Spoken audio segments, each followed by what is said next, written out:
Bien, vamos a abrir nuestras Biblias a Mateo capítulo 24. Mateo capítulo 24, y vamos a mirar hoy el versículo 30 al 35. Voy a tratar de pasar el PowerPoint, porque ahora tengo el control yo, pero va a ser complicado, eso hace mucho que no predico con un PowerPoint en la mano, así que bueno, vamos a tratar de no confundirlos. Mateo 24, mientras están buscando eso, miramos la semana pasada y hemos estado mirando por las últimas semanas, casi más de un mes o algo así. Estamos viendo el tiempo de la gran tribulación, digamos. El Señor dice, ¿cuándo va a venir?, preguntaron los discípulos. ¿Cuándo vas a venir? ¿Qué es lo que ellos esperaban? Que Él venga a reinar. ¿Cuándo vas a venir a reinar? ¿Cuándo va a ser la venida del Señor? ¿Cuándo vas a venir a establecer el reino que estamos esperando? Y el Señor le dice, va a haber señales, va a haber guerras, va a haber hambre, va a haber terremotos, va a haber grandes cosas que suceden en la creación. Van a venir falsos cristos. Y después miramos el detalle, va a venir algo que se llama la abominación de la desolación, donde alguien va a meterse en el templo y pedir que lo adoren como si fuera Dios.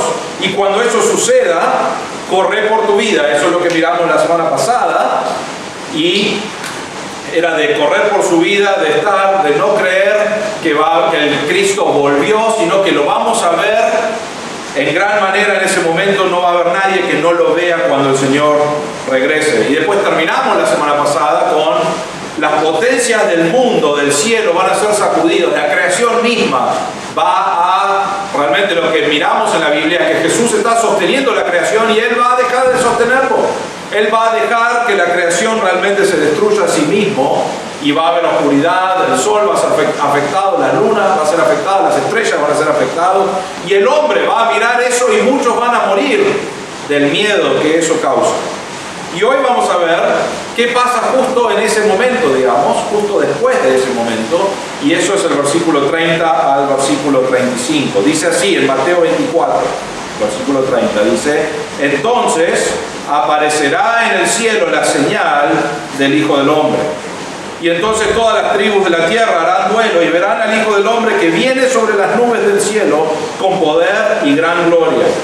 Y Él enviará a sus ángeles con una gran trompeta y reunirá a sus escogidos de los cuatro vientos, desde un extremo de los cielos hasta el otro.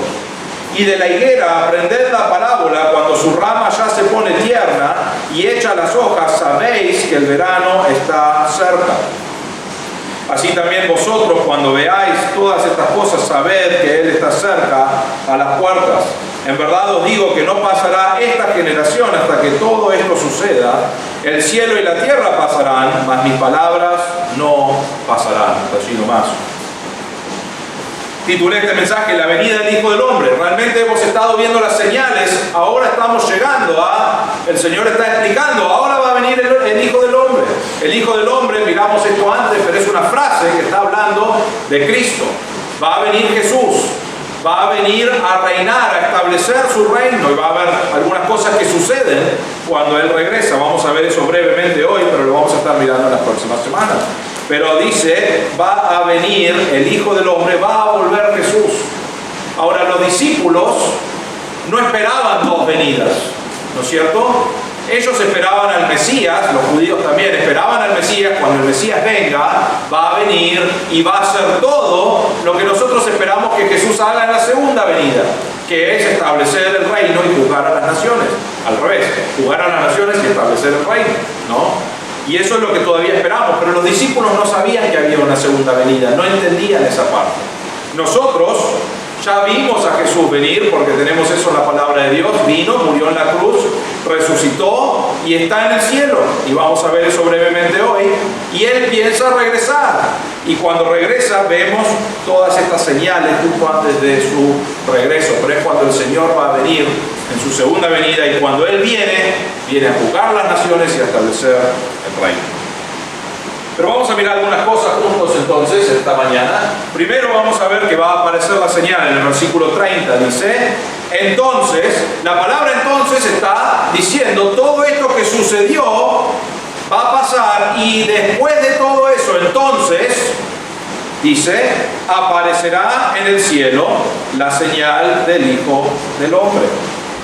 Ahora, es interesante acá, nosotros miramos eso, me hizo pensar en Batman, ¿no es cierto? Que aparece la luz de Batman y viene, o sea, y aparece Batman, no sé, se mueve con sus máquinas o lo que sea, pero aparece.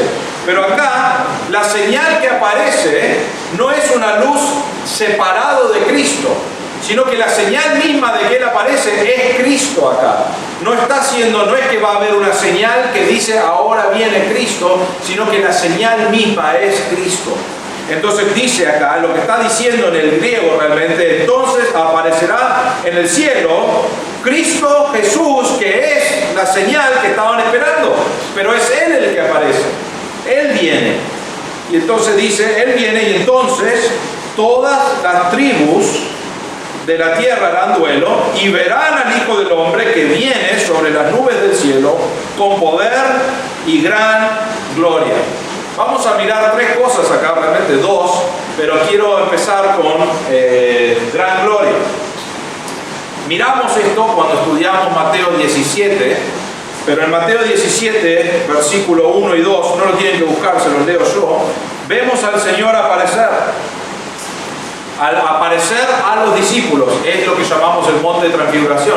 Él se lleva a 3 discípulos con Él, los lleva a un lugar aparte y mientras están allí le muestra su gloria, la gran gloria que que Jesús tiene, pero que cuando estaba en la tierra estaba velado, estaba tapado, no lo resplandeció. Cuando Él regresa va a venir con esa gran gloria que Él realmente escondió o mantuvo escondido mientras Él estaba acá. Pero en Mateo 17 nos dice, en versículo 1 y 2, dice, 6 días después, Jesús tomó consigo a Pedro, a Jacobo y a Juan su hermano, los llevó aparte a un monte alto y dice, se transfiguró delante de ellos. No nos dice qué significa transfigurar ahí, pero la idea es que Él reveló que era verdaderamente el Hijo de Dios, reveló la gloria de Dios. Y dice acá, su rostro resplandeció como el sol y sus vestiduras se volvieron blancas como la luz. Ahora sabemos que el Señor resucitó, fue dado un cuerpo glorificado, resucitó y ya vino con su cuerpo glorificado. Los discípulos lo reconocían, pero les costó un poco saber quién era, pero ya tenía su cuerpo glorificado. Él fue al cielo con gran gloria y ahora va a regresar con toda esta gran gloria que significa que es Dios y va a resplandecer como Dios. Y el único indicio que podemos entender de cómo es Mateo 17, que nos dice que cuando Él mostró su gloria, su rostro resplandeció como el sol, sus vestiduras se volvieron blancas como la luz. Si recuerdan en Mateo 17, eso era solamente una previa, digamos, de lo que iba a venir. Él les estaba mostrando a los discípulos, a 3 de ellos, para decirles, yo soy Dios. ¿Quieren ver que soy Dios? Acá les muestro, acá está mi gloria. Y ellos vieron de su cara una luz como el sol que resplandecía y sus vestiduras blancas como la luz. Y dice, eso es un anticipo de la gran gloria que va a venir, con la que va a venir el Hijo del Hombre después de todas estas señales que hemos estado viendo. Entonces cuando volvemos a Mateo 24, versículo 30, y dice, vino con gran gloria, Él va a resplandecer su gloria y el mundo va a ver que Él es Jesús, va a ver su gloria. Ahora recuerden una cosa, el mundo está básicamente en oscuridad, ¿no es cierto? No oscuridad de pecado, aunque también, pero oscuridad porque el mundo, los poderes están siendo sacudidos. El sol no está dando su luz normal, la luna no está dando su resplandor del sol normal, las estrellas no están en el cielo, entonces hay oscuridad. Y la idea acá es, nos da un contraste de, está todo oscuro, todo mal, va a venir el Señor y va a mostrar su gran gloria y va a aparecer la luz. Una cosa más que nos dice en Apocalipsis es que no va a haber necesidad del sol y la luna. ¿Por qué? Porque Cristo está allí en su gloria iluminando todo. No hay día y noche en la eternidad. ¿Por qué? Porque no va a haber noche. El resplandor del Señor está allí. Y esa es la idea que tenemos acá de gran gloria. y vamos a ver gran poder o con poder en un momento, pero quiero hablar de esto también, que es importante. En el versículo nos dice: verán al Hijo del Hombre que viene sobre las nubes del cielo. Ahora, esa frase sobre las nubes, todos los autores de la Biblia coinciden en que va a ser así. Les voy a mencionar algunos versículos. En Mateo 24:30, que recién leí, y pueden verlo ahí, verán al Hijo del Hombre que viene sobre las nubes del cielo con poder y gran gloria. Pero viene sobre las nubes del cielo. En Hechos capítulo 1, versículo 9, 10 y 11, después de haber dicho estas cosas, fue elevado mientras ellos miraban. Él está ahí, los discípulos están con él. Esto es antes de que el Señor regrese al cielo. Y dice: una nube la recibió y le ocultó de sus ojos. Entonces el Señor está elevando y la nube lo tapa. Y estando mirando fijamente al cielo mientras él ascendía, aconteció que se presentaron junto a ellos dos varones en vestiduras blancas, que les dijeron: varones galileos, ¿por qué estáis mirando al cielo? Este mismo Jesús, que ha sido tomado de vosotros al cielo, vendrá de la misma manera, tal como le habéis visto ir al cielo. La misma manera es que viene en las nubes. Va a descender de la misma manera que ascendió aquí en Hechos 1. ¿Cuándo sabemos eso? Bueno, Mateo 24:30 nos dice eso. Y después en Apocalipsis viene de esa manera. Pero es un pasaje que habla de eso. Daniel capítulo 7, versículo 13. Recuerden, Daniel fue escrito cientos de años atrás, ¿no es cierto? No es que se complotaron y dijeron: vamos a escribir la Biblia y vamos a escribir el mismo texto, la misma idea. No, esto fue cientos de años atrás que Dios le dio palabra a Daniel para que él escribiera. Y en Daniel 7:13 dice: seguí mirando en las visiones nocturnas, y aquí con las nubes del cielo venía uno como un hijo de hombre, que se dirigió al anciano de días y fue presentado ante él, que es ante Dios. ¿Pero quién es? El Hijo del Hombre, es Jesús, que viene en las nubes. Apocalipsis 1:7 nos dice, Juan nos dice aquí, que he aquí viene con las nubes y todo ojo le verá, aún los que le traspasaron, y todas las tribus de la tierra harán lamentación por él. Ahora noten eso. En Mateo está escribiendo algo que el Señor está diciendo en este momento. Juan está escribiendo realmente 60 años después, algo así, y está escribiendo las mismas cosas que Mateo está diciendo. Va a venir en las nubes y todo ojo va a verlo. ¿Por qué? Porque viene con su gran gloria. Va a haber oscuridad, viene el Señor y va a ser como: ¡wow! Ahí viene, con su gran gloria, y viene en las nubes, nos dice ahí. Y va a causar una cosa más que Mateo también nos dice: todos los que le traspasaron, los que mataron a Jesús, van a verle. Los judíos, los romanos, todas las personas que estuvieron allí y las personas que lo rechazaron en los siglos al Señor, van a verlo y van a decir, no van a decir nada, pero dicen: todas las tribus de la tierra harán lamentación por él. ¿Por qué están haciendo lamentación? Matamos a Dios, al Hijo del Hombre. Y en ese momento, cuando Él venga con el resplandor de su gran gloria en las nubes, van a darse cuenta de lo que habían hecho contra Dios, contra Cristo, al matarle, al rechazarlo, al ignorarlo, al ser indiferente a lo que Dios habla en su palabra del Hijo de Cristo. Marcos 13:26, otro evangelio escrito más o menos al mismo tiempo que Mateo, pero por otro discípulo, nos dice: entonces verán al Hijo del Hombre que viene en las nubes con gran poder y gloria. Y el último, Lucas 21:27, nos dice: y entonces verán al Hijo del Hombre que viene en una nube con poder y gran gloria. Esto no va a ser algo que algunos van a ver y otros no. Todos van a ver la gran gloria del Señor cuando Él baja o viene en las nubes de la misma manera que se fue. Y eso nos dice diferentes autores en la palabra de Dios cómo va a ser su venida.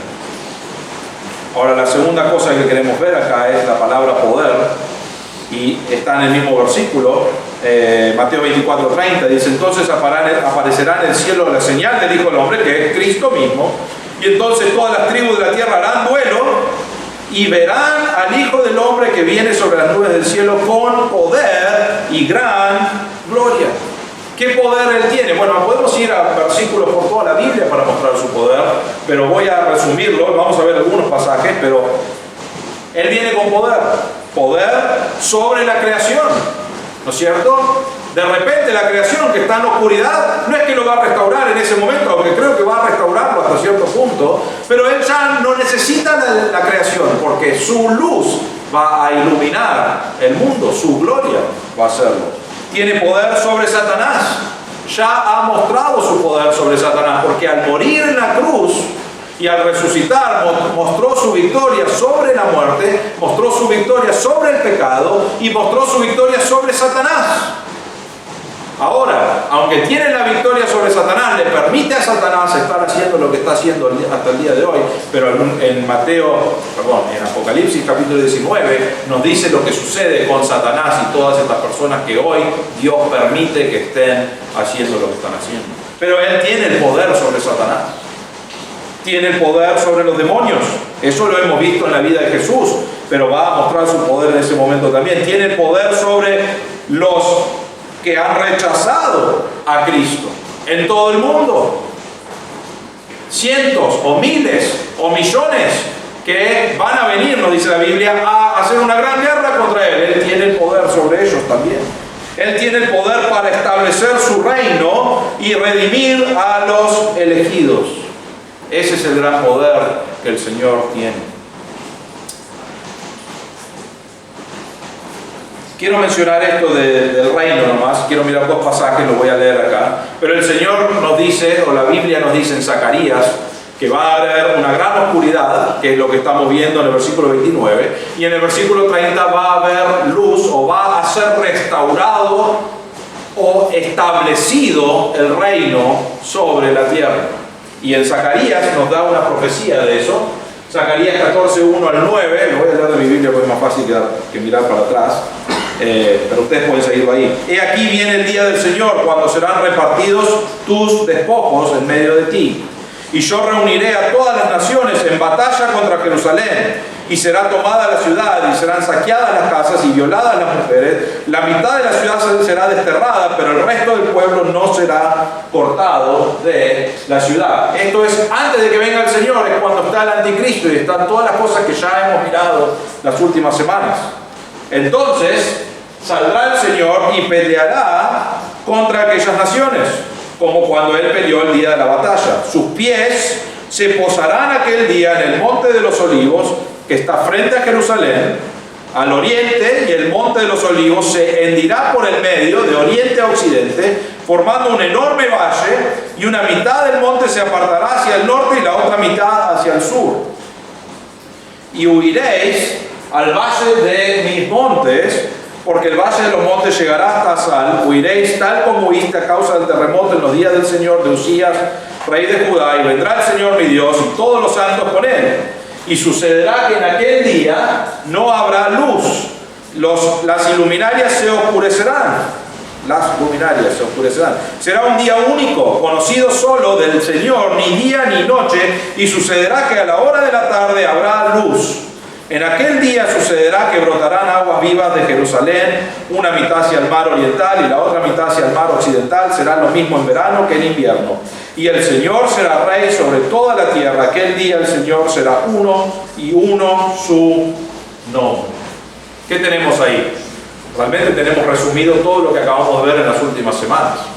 Va a haber un montón de destrucción, va a haber oscuridad. El Señor va a venir, va a plantar sus pies sobre el monte Olivos. Si has ido a Israel, tenés una foto grupal en el monte de los Olivos, ¿no es cierto? Y en el fondo está la ciudad de Jerusalén. Y el Señor va a poner su pie ahí y se va a abrir entre el monte de los Olivos y Jerusalén. Y dice, no sé cómo lo dice, pero del norte hacia el sur, formando un enorme valle. Y el Señor va a dar la luz necesaria. Eso es lo que dice ahí. Y realmente lo que va a suceder acá, que no nos dice específicamente, pero nos dice que el Señor va a venir, va a reinar, es que Él está estableciendo su reino al regresar. ¿Y qué es lo que miramos acá? ¿Qué es lo que quiero marcar con esto? Es el gran poder del Señor, que con toda la creación como está, con todas las personas que están en su contra, Él va a venir con su poder, que es el poder de Dios, y va a decir, yo tengo el poder para hacerlo, y va a juzgar a las naciones, y va a establecer su reino, y no necesita de la creación porque Él tiene poder sobre eso, no necesita del sol porque Él tiene luz, que es Dios, y va a resplandecer, y va a mostrar su poder y establecer el gran reino del Señor. Un pasaje más, Apocalipsis 19:15, nos dice, y esto miramos un poco la semana pasada, pero nos dice que Él viene, de su boca sale una espada afilada para herir con ella a las naciones. El Señor está regresando, y esto es el próximo versículo, las regirá con vara de hierro, y Él pisa el lagar del vino del furor de la ira de Dios Todopoderoso. ¿Qué va a hacer acá? Bueno, acá tenemos referencia a lo que mirábamos también en Mateo. Él va a venir a juzgar a las naciones. ¿Por qué? Porque Él tiene el poder para hacerlo. Ahora, miramos esto unas semanas atrás, pero quizás decir, bueno, pero Dios de la Biblia no es un Dios misericordioso, no es un Dios de amor. Realmente hoy nos ofrece gracia y misericordia, y cantamos sobre eso, y hablamos sobre eso, y leemos eso en la palabra de Dios. Y la verdad es que Dios es un Dios misericordioso. El hecho de que estamos acá, no porque estamos en la iglesia, sino porque estamos acá vivos, es porque Él tiene misericordia y gracia con nuestras vidas. Porque el hecho de que pecamos, Dios debe mostrar su ira hacia nosotros. Y Él puede, pero decide no hacerlo. Y a la misma vez que decide no hacerlo, vimos en Mateo que Dios le dio oportunidad tras oportunidad tras oportunidad al hombre de arrepentirse, al hombre de creer en Cristo, la oportunidad de ser limpio de su pecado, de ser limpio de la culpa del pecado, de pasar de una muerte espiritual, nos dice la Biblia, a tener vida espiritual que te prepara para la eternidad. Y todo eso Dios ofrece. Y se lo ofreció a los de Mateo, nos lo ofrece hoy, y lo ofreció día tras día, tras día, tras día, tras día. Y el hombre, en su mayoría, dijo, no estoy interesado. Fueron indiferentes, rechazaron a Dios. Y lo que vemos acá, estos pasajes, lo que nos están mostrando, perdón, me estoy yendo por las ramas, pero lo que nos están mostrando es que Dios tiene un límite y ya lo tiene escrito, y dice, tuvieron oportunidad de creer, tuvieron oportunidad de creer, tuvieron oportunidad de creer y lo ignoraron. Este es el fin. Y Él marca el fin, ¿con qué? Con la venida del Hijo del Hombre. Por eso es tan importante que miremos esas señales y digamos, esas señales no son para decir, ahí viene el Hijo del Hombre, aunque sí. Esas señales son para que el hombre diga, tengo que arrepentirme. Tengo que creer en Cristo, porque el día de mañana puede ser muy tarde. Eso es lo que estamos hablando. Y Dios, aunque es un Dios de amor y misericordia y gracia, porque nos da eso todos los días, un día Él dice, va a llegar hasta acá y voy a venir a realmente juzgar con espada afilada, herir a las naciones y realmente llevarlos, va a juzgarlos y mandarlos al infierno. Que si bien no fue creado para el hombre, fue creado para Satanás, van a ir a morir y sufrir las personas que no creen en Él. Eso es lo que Dios establece ahí. Pero Él tiene el poder para hacer eso. Y nosotros los hombres podemos decir, bueno, parece injusto, pero la realidad es que lo que es injusto es la gracia y misericordia que Dios nos da hoy. Porque no merecemos eso. Y somos la creación de Dios, y Dios puede hacer lo que Él quiera, y sin embargo, nos ama. Y nos da gracia y misericordia. Pero algún día Él ya dijo, voy a venir a juzgar a las naciones. Entonces, ¿qué sacamos de eso hoy? No esperes. Cree en Cristo hoy. Él puede limpiar tus pecados hoy. Él puede hacerte pasar de muerte espiritual, que nos dice la Biblia, a vida espiritual. No es que vas a morir o ser reencarnado, es morís. Estás muerto espiritualmente, donde la Biblia no podés entender, no podés experimentar las grandezas de Dios en la palabra de Dios. Y cuando crees en Cristo, y lo que estás diciendo es, me doy cuenta que yo no puedo llegar a Dios por mi propia cuenta. Me doy cuenta que mi pecado va a traer juicio de Dios. Entonces necesito que alguien pague por mi pecado, y la buena noticia es que Cristo ya hizo eso. Y lo único que tenés que hacer es creer que Cristo tomó tu lugar y pagó por tus pecados. Y si crees eso, vas a ser salvo. Eso es lo que dice la palabra de Dios. Entonces no esperes. Pero viene con gran poder, viene con gran gloria, Y volvemos a Mateo, ahí 24:30, y Él va a venir con eso, va a juzgar a las naciones. Y versículo 31 dice, y Él enviará a sus ángeles con una gran trompeta, y reunirán a sus escogidos de los cuatro vientos, desde un extremo de los cielos hasta el otro. No nos dice ahí, lo vamos a ver en Apocalipsis, pero lo que acaba de pasar ahí estaban todas estas señales indicando que viene el Hijo del Hombre. Viene el Hijo del Hombre, va a juzgar a las naciones. Ahora, si recuerdan, en Daniel nos decía que había 1290 días, y en Apocalipsis nos dice que hay 1260 días de la gran tribulación. Y Daniel, creemos que en esos 30 días es el Señor juzgando a las naciones. Y después van a haber 45 días donde el Señor, después de juzgar a las naciones, ¿y qué va a hacer? Juzgarlo, decir, vos sos pecador, vos no te arrepentiste y vas a ir al infierno. Y eso es lo que hace. Y después por 45 días prepara o establece el reino y entran al reino milenial, que vamos a mirar en las próximas semanas. Entonces, los 30 días están en el versículo 30 realmente, resumido, va a juzgar a las naciones. Los 45 días después de eso están en el versículo 31. Dice, Él va a enviar a sus ángeles con una gran trompeta y va a reunir a sus escogidos de los cuatro vientos, desde un extremo de los cielos hasta el otro. ¿Qué es lo que va a hacer ahí? ¿Qué están haciendo los creyentes en este momento? Los creyentes que creyeron durante la gran tribulación. ¿Qué están haciendo? Están escondidos, ¿no? ¿Qué pasaba con su vida? Si los agarraba el anticristo, si los agarraban las personas que los habían engañado, lo que sea, los querían matar. Entonces están escondidos y el Señor dice, voy a reunirlos a todos. No están escondidos en Jerusalén, están escondidos en todo el mundo. Y nos dice ahí que va a ir de los cuatro vientos, que es la idea de todo el mundo, es una frase coloquial para hablar de todas las esquinas del mundo, va a juntarlos a todos y los va a traer a Jerusalén, donde va a establecer el reino. Eso es la señal del Señor. Aparece con gran poder, aparece con gran gloria y va a juzgar a las naciones y va a establecer su reino, que todavía estamos esperando. Los discípulos estaban esperando y pensaron que iba a ser en ese momento. Ya hemos esperado más de 2000 años y no sabemos cuándo va a suceder eso. Sabemos que las indicaciones son lo que hemos estado mirando las últimas semanas y anhelamos el día que venga, porque cuando Él venga los creyentes vamos a reinar con Él y vamos a ver eso más adelante. La segunda cosa que quiero ver es la ilustración de que Cristo está cerca. El Señor dice, esto va a pasar, estas son todas las cosas que van a suceder, y nos da una ilustración para que recordemos esto, y empieza a hablar por parábolas. Ahora, los discípulos otra vez están preguntando, ¿cuándo vas a establecer tu reino aquí en la tierra? Eso es lo que estaban esperando. Entonces el Señor dice, habla por parábolas, y para los que no estaban y quizás no lo recuerdan, ¿por qué habla con parábolas?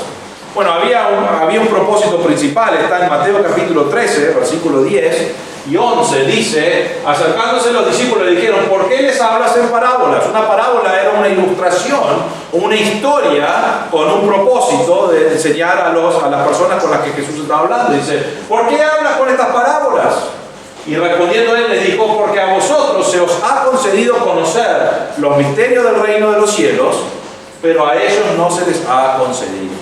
El Señor muchas veces en Mateo, Marcos, Lucas y Juan, especialmente los evangelios, Él daba una ilustración y Él compartía esa historia, y lo hizo con la higuera, que es lo que vamos a ver en un momento, pero lo hizo con un montón de cosas, y esa historia, si Jesús no te la explicaba, te ibas con qué significaba esa historia, porque faltaba la explicación. Y lo que hizo el Señor en un momento, porque lo habían rechazado, dijo, no voy a enseñar a estas personas, voy a enseñar a los discípulos. Entonces Él compartía una parábola para toda la multitud, para los discípulos, pero se le explicaba específicamente a los discípulos para que ellos puedan entender la parábola y aplicar las verdades de la parábola. Entonces ahora tenemos una parábola en el versículo 32, que es la higuera. Hemos visto la parábola de la higuera, pero esta es otra diferente. No tomamos una parábola y agarramos lo que aprendimos de acá y decimos, es igual en este. No, cada parábola es diferente. Y lo que dice acá, está hablando de una higuera, lo primero que quiero marcar es que empieza ahí, versículo 32, leamos eso, dice, y de la higuera aprended la parábola. Cuando su rama ya se pone tierna y echa las hojas, sabéis que el verano está cerca. Quiero marcar una palabra y después vamos a ver lo que dice, pero de la higuera aprended, dice. La palabra es la palabra en griego mantán y significa aprender verdaderamente o genuinamente al punto de que se convierte en un hábito en tu vida. Él lo que está diciendo es, presten atención y escuchen, ténganlo en su mente, recuerden esto, pónganlo en su vida y cuando ven estas señales, saben que el Señor está cerca, pero pónganselo, métanselo en la cabeza, ¿no? Mis maestras en la escuela siempre me decían esto, chicos, recuerden esto. Algunas cosas me acuerdo, algunas no, pero era la idea de aprenderlo, de meterlo en tu cabeza. Les leo un versículo para que quizás entendamos un poco más. En Filipenses capítulo 4, versículo 11, Pablo dice, no que hable porque tenga escasez, pues he aprendido a contentarme cualquiera que sea mi situación. Pablo en algunos momentos tenía más dinero y cosas y en algunos momentos no tenía nada. Y dice que llegó a experimentar, a vivir, a hacerlo un hábito aprendido en la palabra. Eso es lo que está diciendo. La misma palabra que se usa en Mateo, es la idea de, en el momento que, con lo que sea que Dios me da, aprendí a contentarme. Voy a estar contento, ya lo estoy viviendo, ya le dije a mi cerebro, le dije a mi vida, ya estoy, no importa si Dios me da mucho o me da poco, gloria a Dios. Y vivió su vida de esa manera. Y esa es la misma palabra, la misma idea en Mateo 24, versículo 32. Dice, mete esto en tu cabeza, recordalo, vivilo. ¿Y qué es lo que quiere que metamos en nuestra cabeza? Vamos a eso. Dice, cuando su rama, recordar la parábola de la higuera, cuando su rama ya se pone tierna y echa las hojas, sabéis que el verano está cerca. ¿No? Cuando empieza a dar hojas, es la primavera y el verano está cerca y va a dar su fruto. Versículo 33, así también vosotros, cuando veáis todas estas cosas, sabed que Él está cerca, a la puerta, a las puertas. Y en verdad os digo que no pasará esta generación hasta que todo esto suceda. Pero lo que nos está diciendo acá con la ilustración de la higuera cuando está por florecer, es porque ya el verano está cerca y en el verano es cuando da su fruto. Y lo que está diciendo, y nos dice ahí en el versículo 33, porque le explica la parábola, dice, cuando ustedes vean todas estas cosas, sepan que el Señor está por regresar a establecer su reino. Ahora quizás decís, esto, obvio, es muy fácil esto. Si vos ves todas esas señales, ¿cómo no vas a dudar que el Señor está por llegar? Porque mirá, bueno, vamos a ver la semana que viene. Hay personas que regresan a su vida normal y están ahí y dicen, bueno, lo han excusado por cualquiera sea la razón, todas estas señales, todas estas cosas, y lo ignoraron. Y vamos a ver eso la semana que viene, pero el Señor está diciendo, ustedes recuerden que cuando todas estas cosas suceden, es porque el Señor está por regresar. Y miren esto, versículo 34. En verdad os digo que no pasará esta generación hasta que todo esto suceda. Es interesante eso. Y realmente muchos comentaristas tienen su opinión, pero ¿qué significa esta generación? Porque algunos leen el versículo 34 y dicen, toda esta generación que está viva mientras el Señor hablaba, no va a morir hasta que todo esto suceda. Así que si vamos a Jerusalén, capaz que lo encontramos a Pedro dando vuelta todavía, ¿no? Los encontramos a los discípulos dando vuelta y a la gente de esa generación, porque deben estar vivos, ¿no? Entonces, ¿qué significa esa generación? Porque es obvio que eso no está sucediendo. Entonces, tengo 6 cosas acá que les voy a marcar, pero ¿qué es esa generación? Número 1, la generación, algunos piensan que habla directamente de los discípulos. Ahora, sabemos que eso no es verdad. ¿Por qué? Porque el Señor ha regresado hoy y la respuesta es no ha venido, no está de vuelta. ¿Los discípulos están vivos con nosotros hoy? No. Entonces no puede ser eso, pero algunos dicen, bueno, esto es lo que sucede. Miren el versículo 36 conmigo, lo vamos a mirar la semana que viene, pero Mateo 24, 36 dice: aquel día y hora, está hablando cuando el Señor va a regresar, nadie sabe, ni siquiera los ángeles del cielo, ni el Hijo. ¿Quién es el Hijo? Jesús. Es el Mesías. Él no sabe, sino solamente el Padre. Él no sabe cuándo va a regresar Jesús. Vamos a ver qué significa eso la semana que viene, pero Él no sabe. Entonces lo que algunos dicen es, Él dijo, en verdad esta generación no va a pasar hasta que todo esto suceda, pero la realidad es que Él no sabía. Él no tenía idea cuándo va a pasar, porque Él es el Hijo y nos dice ahí que Él no sabe eso. Ahora, les doy un resumen rápido de la semana que viene, pero un adelanto es, Él como Dios decide no saber esas cosas y depender de Dios Padre, ¿no? Eso es lo que Él está haciendo, por eso Él no sabe el día ni la hora. Hoy sabe el día y la hora, pero en el momento que le está hablando a los discípulos, Él restringió sus atributos, su habilidad como Dios, y dijo, voy a depender de Dios, y las cosas que Él sabía eran lo que Dios quería que Él sepa. Esto no lo sabía. Entonces algunos dicen, bueno, acá lo que vemos realmente es que Jesús se equivocó. Entonces lo que hizo realmente fue decir algo que no es verdad. Pero se equivocó, no sabía. Ahora es una cosa, como Dios, restringir tu habilidad, es otra cosa guiarlos por un camino donde les vas a mentir, ¿no es cierto? Y entonces algunos piensan y dicen, bueno, Dios se equivocó, Dios no sabe todo, y realmente toman ese camino. Bueno, la realidad es que no creemos eso. Sabemos que Dios sabe todas las cosas. Sabemos que Cristo, si bien es Dios, restringió su habilidad de conocer esas cosas, ese detalle. Sabía todas estas señales, pero ese detalle no sabía. Y el tema es que no puede significar que los discípulos estarían, porque si no estarían todavía hoy. O decís que Cristo es un mentiroso. Y esas son las dos opciones que algunos eligen. Y sabemos que Cristo dice la verdad porque nos dice, yo soy la verdad. Y hemos estudiado eso. Entonces la primera no puede ser los discípulos. La segunda, algunos dicen que Jerusalén está mal escrito, pero ahora es lo único que van a ver. Pero la destrucción de Jerusalén. ¿Cuándo sucedió la destrucción? Miramos eso, en el año 70 después de Cristo, vinieron los romanos y destruyeron a Israel, ¿no? Destruyeron Jerusalén, destruyeron todo, no quedó piedra sobre piedra. Entonces algunos dicen, todo lo que hemos visto acá en estas últimas semanas se trata de la destrucción de Jerusalén. Ahora, en el año 70, ahora le haría esta pregunta. Los discípulos, ellos cuando preguntaron, estaban preguntando sobre la segunda venida del Señor. No sabían que era la segunda venida, pero estaban hablando específicamente cuándo iba a establecer el reino.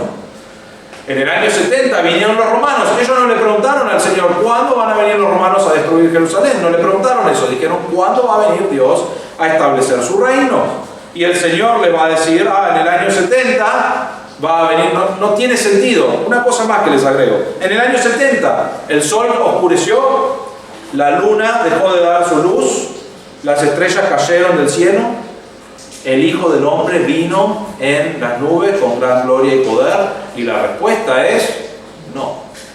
Nada de eso sucedió en el año 70.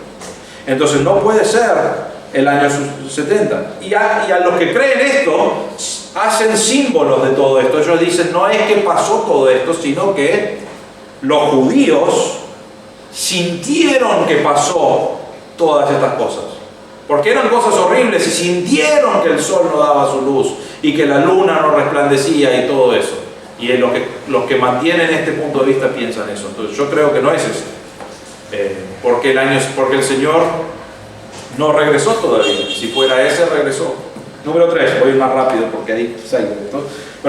El número 3 es la raza judaica. Algunos piensan que esta generación está hablando de los judíos, del pacto que Dios tiene con los judíos. Ahora, es verdad que puede significar esto porque la palabra genea, es la palabra de raza judaica o raza, y puede significar que es los judíos. La cosa es que la Biblia no dice es Israel, que creo que diría eso, sino que lo habla como una generación. No creo que lo haga tan general el Señor. Segundo, los discípulos estaban preguntando sobre la venida del reino de Dios. no estaban preguntando si Israel todavía iba a existir. Y es más, ellos pensaban que Dios va a obrar todavía con Israel porque Dios ya tenía un pacto con Israel. Entonces, no tienen por qué pensar, la generación acá el Señor nos está diciendo, los judíos van a seguir existiendo. No tiene sentido eso. Creo que los judíos van a estar ahí porque en Apocalipsis el Señor va a tratar con los judíos. Pero no es eso lo que significa esta generación, porque no es eso lo que los discípulos hubiesen preguntado y no es la respuesta que Dios les hubiese dado. No puede ser Israel. La próxima, la generación puede ser las personas que rechazan a Dios. Ahora otra vez, esto puede ser, por la palabra genea, puede ser las personas que rechazan a Dios en el tiempo de Dios, de Jesús. Va a haber siempre personas que rechazan a Dios. Eso puede ser la idea de generación acá. Entonces lo que él está diciendo es siempre va a haber personas malas que rechazan a Dios. Ahora otra vez, los judíos realmente están en el medio de todo esto, no van a estar como, esto es algo, Señor, quiero saber si todavía van a estar estos líderes malos que rechazan a Dios. No es algo que ellos están preguntando cuándo va a venir el Señor.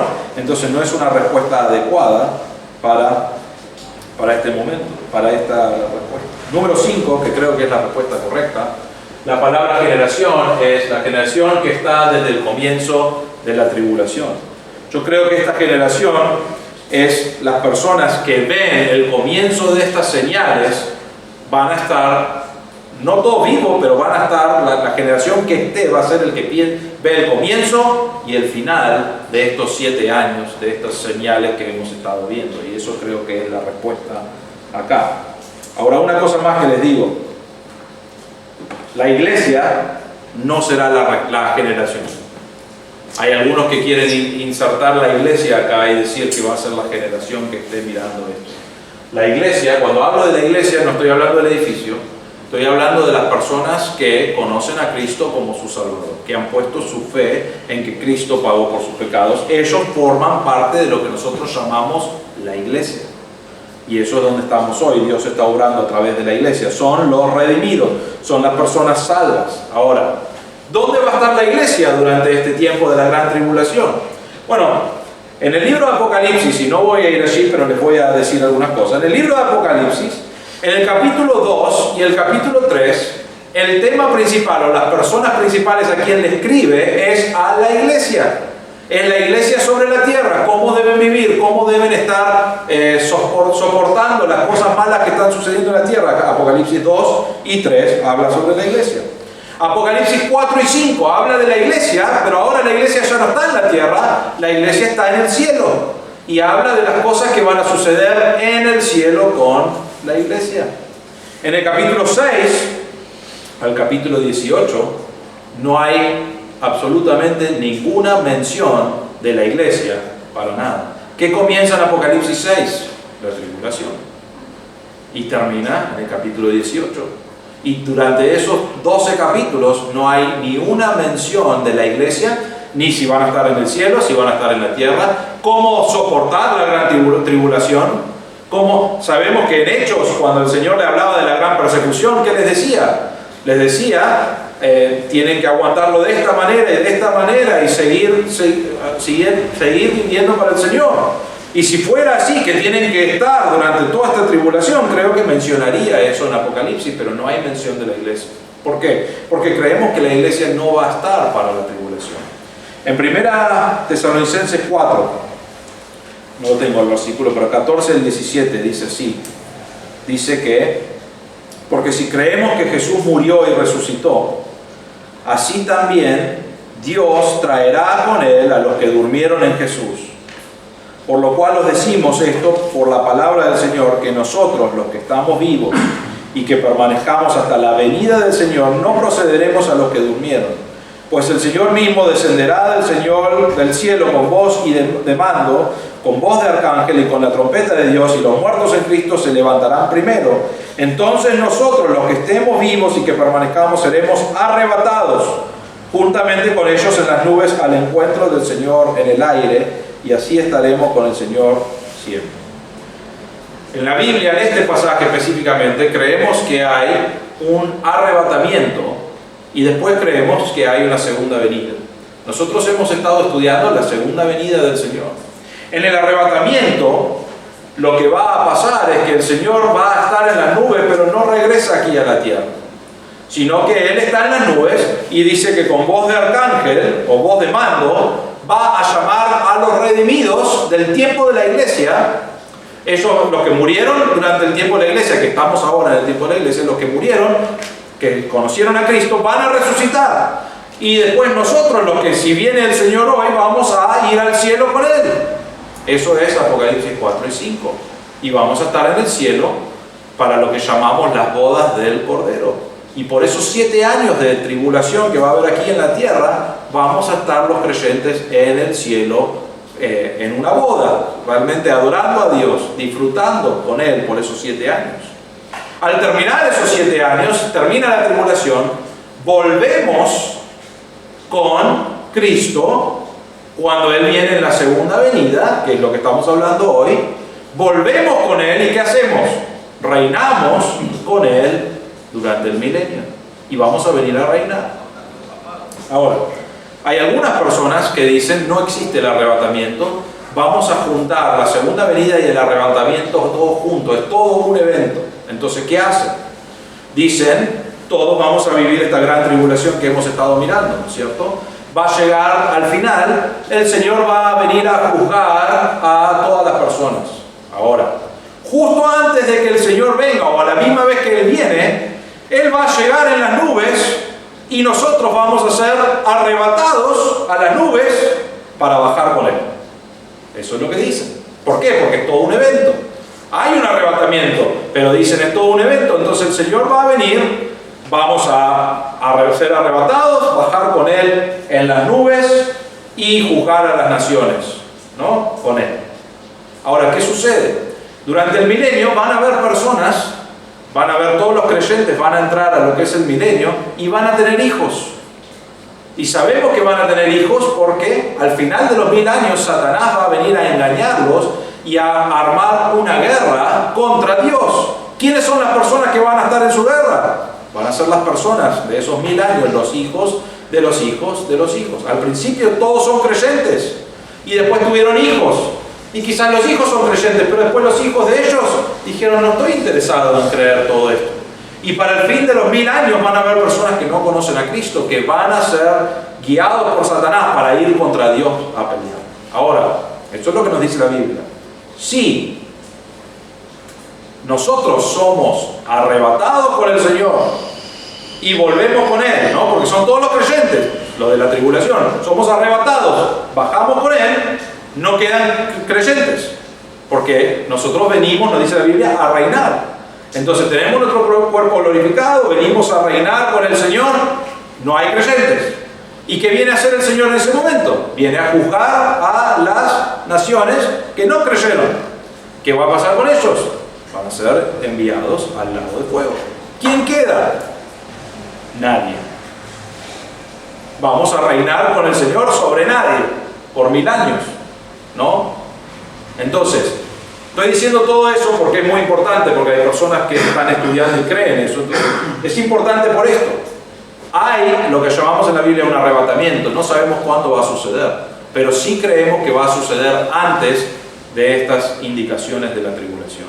Y en ese arrebatamiento, los que creen en Cristo como su Salvador durante el tiempo de la iglesia, que es desde Cristo hasta que Él nos arrebate, todas esas personas que murieron con Cristo y las personas que siguen vivas con Cristo, cuando el Señor venga en las nubes, se va a quedar allí y vamos a ser arrebatados con Él. Y vamos a pasar la eternidad, los 7 años con Él en el cielo, durante una boda, celebrando lo que el Señor ha hecho. Y después vamos a venir a reinar con Él. Durante esos 7 años van a pasar las cosas que hemos estado escuchando y mirando. Y en ese tiempo, en esa tribulación, van a haber personas que conocen a Cristo como su Salvador. Son las personas que los ángeles van a reunir de todas las esquinas del mundo y van a ser preparados para entrar al milenio. Y por esos 1000 años, nosotros vamos a reinar con Cristo sobre las personas que están allí. Y ellos van a tener hijos, y van a tener hijos, y van a tener hijos, y va a ser realmente un tiempo glorioso, porque el que va a estar reinando justamente como Dios justo, como Rey, va a ser Jesús. Pero al final de los 1000 años Satanás va a ser liberado y va a engañar a algunas personas para tener una última guerra contra el Señor. Y obviamente el Señor va a tener victoria, y ahí va a realmente terminar todo, va a restablecer o va a establecer las personas sin pecado de ahí en adelante para toda la eternidad. ¿Qué quiere decir todo esto? Perdón, les estoy dando un montón de cosas y yo sé que es un montón de cosas. Esta generación no está hablando de la iglesia en sí, porque nosotros no vamos a estar durante este tiempo. El Señor puede regresar hoy, y si regresa hoy, los que conocemos a Cristo como nuestro Salvador vamos a estar en la eternidad. Realmente lo llamamos la eternidad, pero por ese tiempo de la tribulación vamos a estar en una boda con el Señor, de fiesta realmente, esperando el día que regresamos para reinar por 1000 años sobre las otras personas. Una cosa más. Eso todo. Entonces creemos que la generación son las personas que van a estar al principio, desde el comienzo de las señales hasta el final. Es esa generación que va a ver todas esas cosas. Ahora, nos dice una cosa más en el versículo 35. El cielo y la tierra pasarán, mas mis palabras no pasarán. El pasaje acá nos está hablando de que la palabra de Dios no va a pasar. Ahora el cielo, la tierra, eso va a pasar. Nos dice la palabra de Dios. Ya sabemos que ha sido sacudido la potencia del mundo, ¿no es cierto?, de los cielos. Ya ha sido afectado. Pero sabemos también que la palabra de Dios nos dice que Dios va a crear un nuevo cielo y una nueva tierra y va a reinar allí. Y Él va a hacer eso. Y entonces lo que nos está diciendo es que es increíble pensar, el cielo y la tierra van a pasar. Lo que nosotros conocemos hoy va a ser extinguido realmente, va a ser destruido. Y vimos ejemplos de eso durante la tribulación, pero va a ser realmente destruido. Y eso es increíble pensar que puede ser así, pero todo lo que nosotros conocemos va a ser destruido. Pero lo importante de lo que él dice acá es, mas mis palabras no pasarán. La palabra de Dios, la autoridad de Dios, la verdad de Dios va a seguir.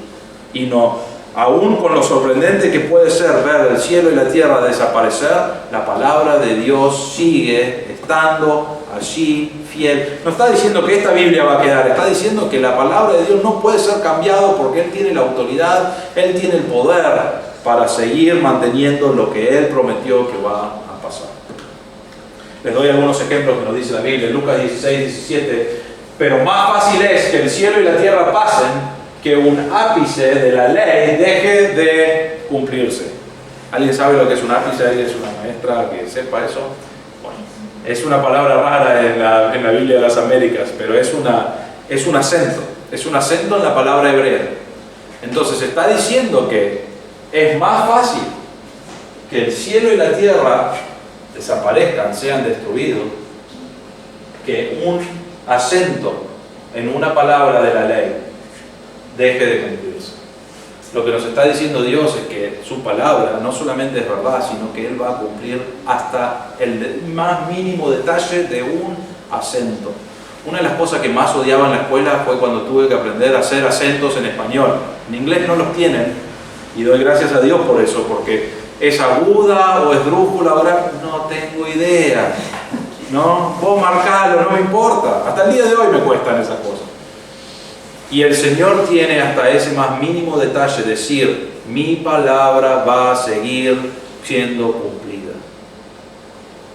Mateo 5:18 nos dice básicamente lo mismo, pero en verdad os digo que hasta que pasen el cielo y la tierra no se perderá ni la letra más pequeña, ni una tilde de la ley, hasta que todo se cumpla.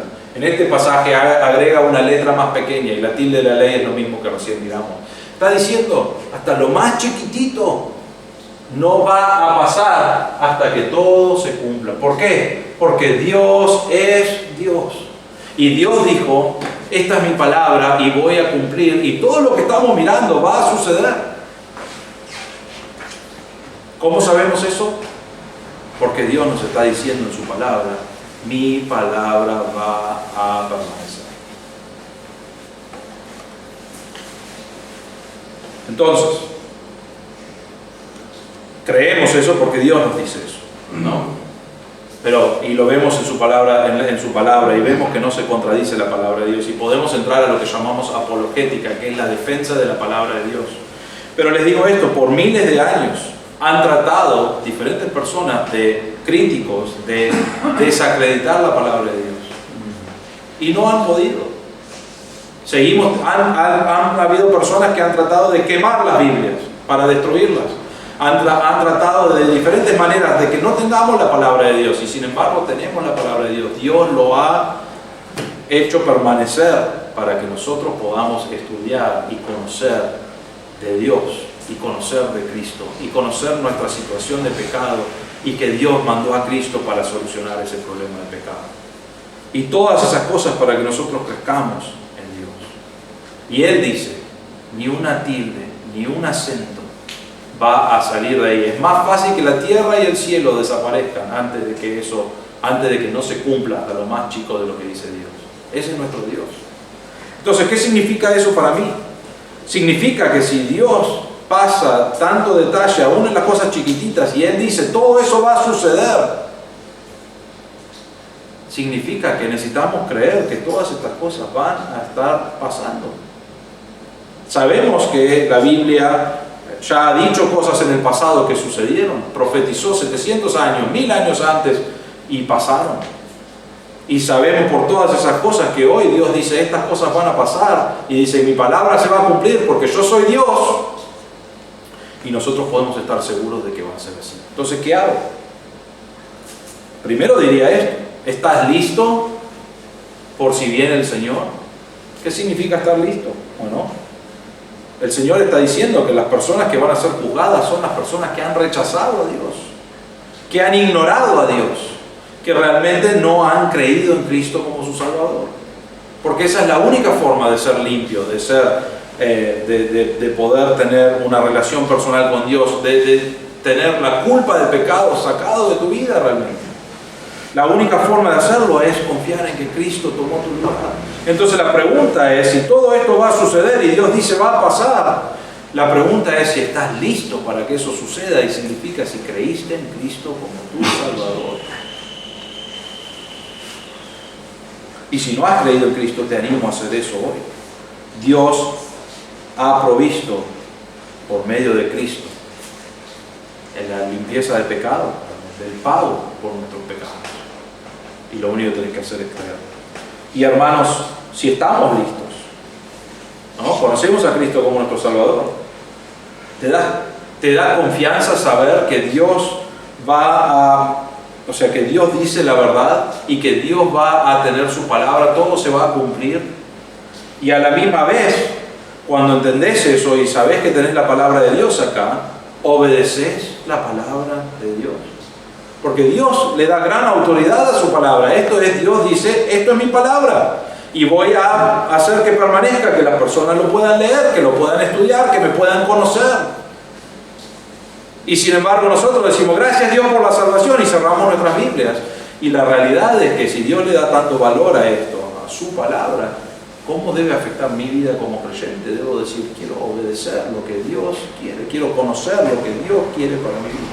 Entonces la pregunta es, hermano, si estás listo y conoces a Cristo como tu Salvador, obedeces la palabra de Dios. La lees, la aplicás, la estudiás, porque eso es lo que Dios quiere, para eso nos dio su palabra. Así que bien, hemos hablado un montón de cosas. La semana que viene va a ser un poco más tranqui, ¿no?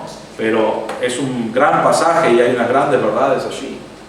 Y lo que más me gusta de todo esto que estamos estudiando es saber que Dios tiene hasta el más mínimo detalle en y bajo su control.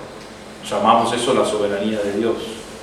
Y Él es un Dios soberano que tiene todo en su control. Entonces eso me anima a mí en mi vida espiritual. Espero que te anime a vos también en tu andar diario. Vamos a ver. Padre nuestro, te damos gracias por este tiempo que hemos pasado en tu palabra, Señor. Te damos gracias por las verdades que allí encontramos. Si bien, Señor, muchas de estas cosas que estamos estudiando en este pasaje son cosas futuras, sabemos, Señor, que en el pasado tú has dicho va a pasar esto y sucedió. Y sabemos que tú eres un Dios de verdad. Y sabemos, Señor, que no mientes. Y sabemos y podemos confiar en esas verdades, y nos ayuda a confiar que si has dicho la verdad en el pasado y vez tras vez has dicho la verdad, podemos confiar que en el futuro va a suceder exactamente como tú dices que va a suceder. Nuestra confianza debe crecer en ti. Señor, te damos gracias que tenemos un Dios que llamamos soberano, que sabe todas las cosas y tiene todo bajo su control. Señor, te pido, si hay alguien aquí que no te conoce como su Salvador, que no ha puesto su confianza en ti, Señor, pedimos que hoy pueda entender lo que has hecho por sus pecados, y Señor, que pueda hoy poner sus pecados sobre ti y descansar en tu perdón y en la relación personal que ahora puede tener con Dios. Señor, te damos gracias porque has provisto eso y sigues proveyendo eso, y pedimos que hoy personas puedan poner su confianza en ti. Señor, te agradecemos una vez más por tu palabra y pedimos que sigas obrando en nuestros corazones para que podamos seguir obedeciéndote, creciendo en tu palabra y glorificándote. Pedimos todo esto en el nombre del Señor Jesús.